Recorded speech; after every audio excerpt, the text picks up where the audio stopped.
তোমাদের আজ শোনাবো আমাদের অতিথি পাখি বুলবুলির গল্প।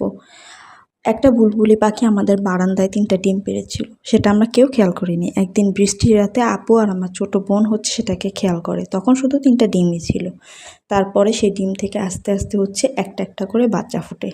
তার বেশ দিব্যি এখানে ছিল। যখন আমরা বারান্দায় যেতাম তারা ভাবতো তার মা এসেছে খাবার জন্য, মুখটা হা করে উপর দিকে নাচানাচি করতো।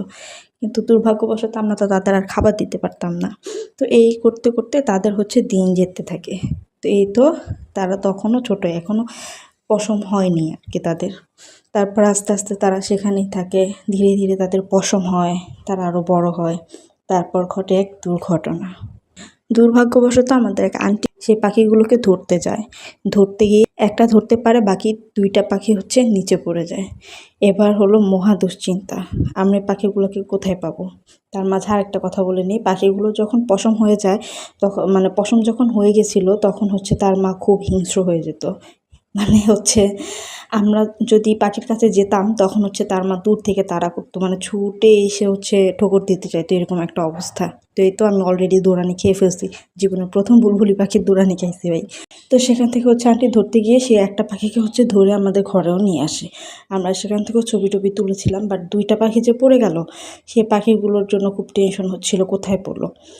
তারপরে আমি বারান্দায় গেলাম। বারান্দায় গিয়ে অনেক খোঁজাখুঁজির পর দেখলাম একটা পাখি চালের ওপর পড়ে আছে। এই যে ঘরে যখন আনলো ধরছিল যখন, তখন এই যে পাখিগুলোর অবস্থা আর কি এরকম ছিল। তো এই যে পাখিটা 2টা পাখি পড়ে যাওয়ার পর খুব ভীত অবস্থা ছিল এই জায়গায়। পরে একটা পাখিকে আমরা চালের ওপর পেয়ে সেখান থেকে তুলে আনি, এনে এই জায়গায় রাখি। কিন্তু পাখি তো একবার ভয় যেখানে পাইছে সেখানে কি আর থাকে। তারপর দিন সকাল হতে হতে দেখি আবার সে একটা পাখি, আর একটা পাখি নাই। সে পাখিটা যে কোথায় গেল একমাত্র আল্লাহ জানে। মনটা খুব খারাপ ছিল যে পাখিগুলো হয়তো এখন চলে যাবে। ঠিক যা আমরা ভেবেছিলাম তাই হয়েছে। পরদিন সকালবেলা উঠে দেখি একটা পাখিও নাই, পাখির বাসাটাও নাই।